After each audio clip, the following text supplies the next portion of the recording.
Hello everyone, welcome to CMS Study. This is Murli Munnar Shukla. Today we will start linear equation in two variable. So let's go to the question. a1x plus b1y plus c1 equal to 0 और a2x plus b2y plus c2 equal to 0। यही होता है दो चर वाले रैखिक समीकरण का व्यापक रूप। इसमें ऑप्शन में दे रहा है आपका A X plus B plus equal to C. A B C अचर है, ए बी सी अचर है। इसका ऑप्शन नंबर बी सही होगा। A X plus B Y equal to सी।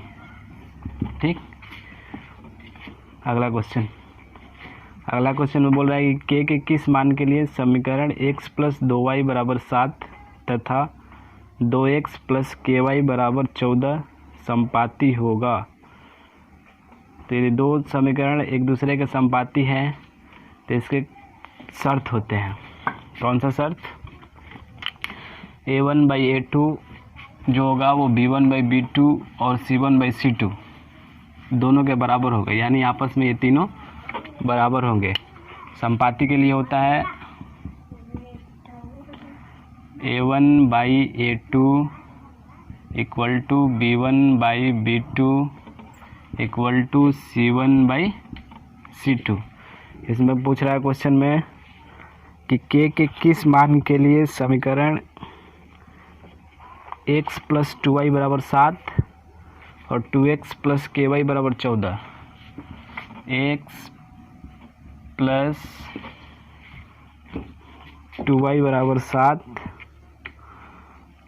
तथा 2x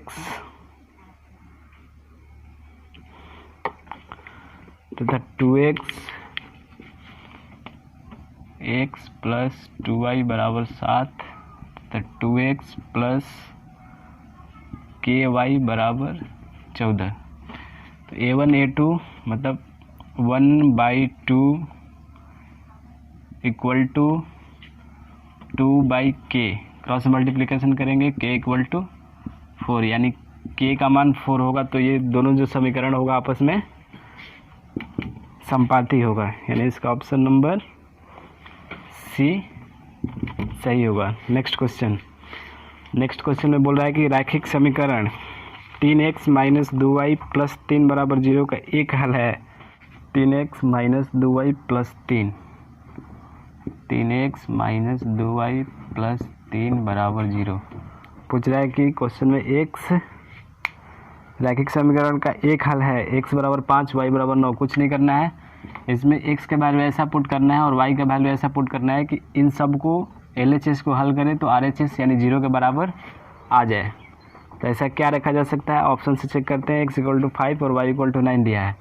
x इक्वल टू 5 रखेंगे तो 3 5 15 और 9 दूनी 18। 3 गुणे 5 माइनस 2 गुणे 9 प्लस 3, 15 माइनस 18 प्लस 3, 15 3 18 माइनस 18 बराबर 0। LHS जो है RHS के बराबर आ रहा है, इसलिए इसका केवल एक हल जो होगा वो ऑप्शन नंबर ए सही होगा। x इक्वल टू 5 और y equal to 9। Next question में बोल रहा है कि k के किस मान के लिए निम्न समीकरण युग्म का कोई हल नहीं है। जब समीकरण का कोई हल नहीं होता है तो उसमें जो शर्त होती है वो होती है a1 बाई a2 जो होगा वो b1 बाई b2 के बराबर होगा, लेकिन c1 बाई c2 के बराबर नहीं होगा। तब ये जो इसका कोई हल नहीं होता, यानी नो सॉल्यूशन। और जो इसका लाइन होती है वो समांतर होती है, यानी पैरेलल। ठीक, क्वेश्चन में बोल रहा है कि k के किस मान के लिए समीकरण दिया है x प्लस 2y बराबर 5, x प्लस 2y बराबर 5, और दूसरा समीकरण है इसका 3x प्लस के वाई बराबर 15। 3x प्लस के वाई बराबर प्लस 15, यानी बराबर -15। इसमें करना है केवल a1/a2 जो होगा b1/b2 के बराबर कर देना है, यानी 1/3 जो होगा वो बराबर होगा आपका 2/k। क्रॉस मल्टीप्लिकेशन करेंगे तो k बराबर 6, यानी k का मान जब 6 होगा तो इस समीकरण युग्म का कोई हल नहीं होगा। अगला क्वेश्चन में बोल रहा है कि x बराबर 6, y बराबर 4, निम्नलिखित में से किस समीकरण का एक हल है। कुछ नहीं करना है, x का वैल्यू और y का वैल्यू पुट करके उसको सेटिस्फाइड करा देना है कि LHS RHS के बराबर हो रहा है कि नहीं। जिस इक्वेशन में ये सेटिस्फाइड कर जाएगा वैल्यू, वही इसका उसी इक्वेशन का ये एक हल होगा। तो पहले वाले ऑप्शन में रखेंगे x बराबर 6 और y बराबर 4। तो 2 6 दूनी 12 और माइनस 4 तियाई 12, 19 ये वाला नहीं होगा पहला। दूसरा में चेक करेंगे 6 5 30 और 7 चौक 28, ये वाला भी नहीं होगा। 8 6 48, 5 चौक 20, ये वाला भी नहीं होगा, यानी ऑप्शन नंबर इसका डी चेक किया जाए। 7x minus 13y, 7x minus 13y plus 10। x का मान है आपका 6 और y का मान है 4 प्लस 10, 7 6 42, 4 तियाई 12, 13 चौके 52 प्लस 10, 42 10 52 माइनस 52 बराबर 0, यानी LHS RHS के बराबर आ रहा है, इसलिए इसका ऑप्शन नंबर डी सही होगा। नेक्स्ट क्वेश्चन में बोला यदि समीकरण युग्म 2x प्लस 3y बराबर 7 तथा a plus B X plus 2a minus B into Y बराबर 21 के अनंत हल हो, तो जब अनंत हल होता है यानी अनगिनत हल प्राप्त होंगे तो इसका जो शर्त होता है वो होता है a1/a2 equal to b1/b2 equal to c1/c2। इसका होता है अनंत हल। और जिस इक्वेशन का अनंत हल होता है वो जो लाइनें होती है वो 2 समपाती रेखाएं बनाती है, ठीक, समपाती रेखाएं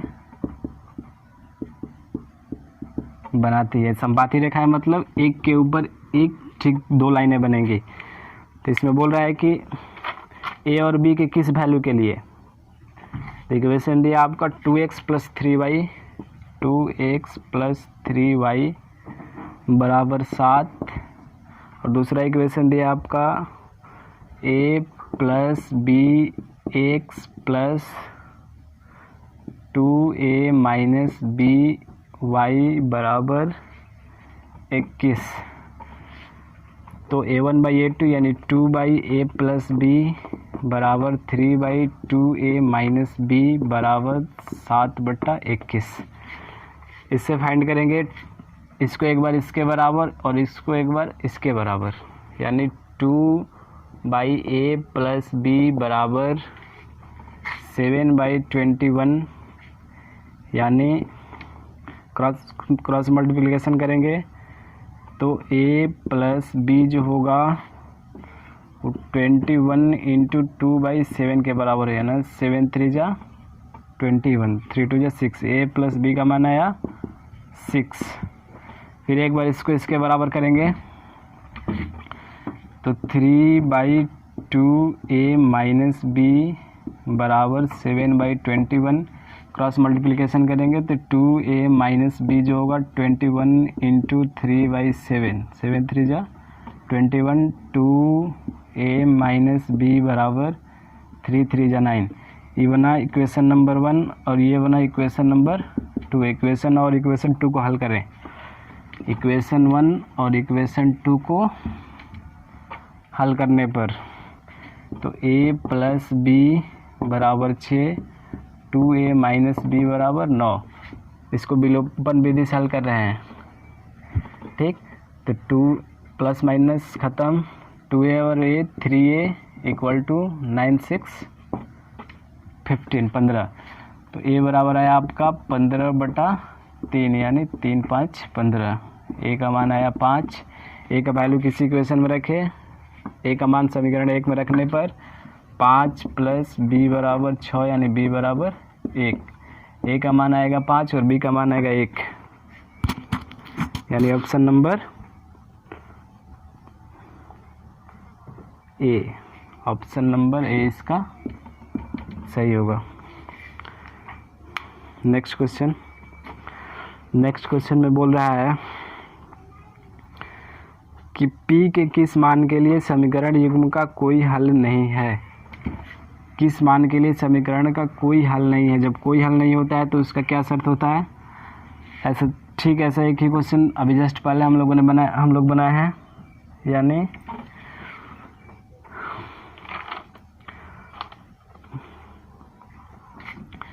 इसमें जो a1/a2 होगा वो b1/b2 के बराबर होगा और c1/c2 के बराबर नहीं होगा।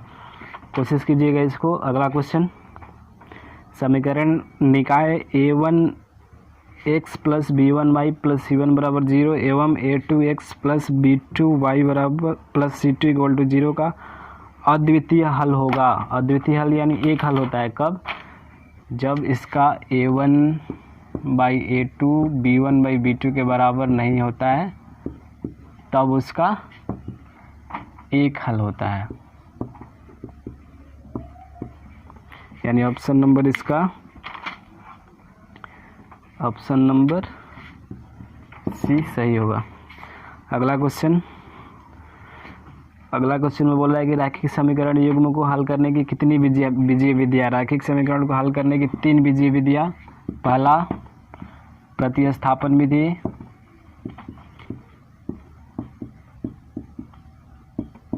दूसरा विलोपन विधि और तीसरा वज्र गुणन विधि। ये 3 बीजीय गणितीय विधियाँ होती है, ठीक। यानी ऑप्शन नंबर इसका बी सही होगा। अगला क्वेश्चन में बोल रहा है कि समीकरण निकाय, समीकरण दिया है a1x b1y + c1 बराबर 0 a2x b2y + c2 = 0 के अनगिनत हल होंगे। यदि अनगिनत हल प्राप्त कब होता है, जब रेखाएं संपाती होती है। और रेखाएं संपाती कब होती है, जब a1/a2 b1/b2 और c1/c2 आपस में बराबर होंगे तब। यानी ऑप्शन नंबर इसका ऑप्शन नंबर ए सही होगा, ठीक।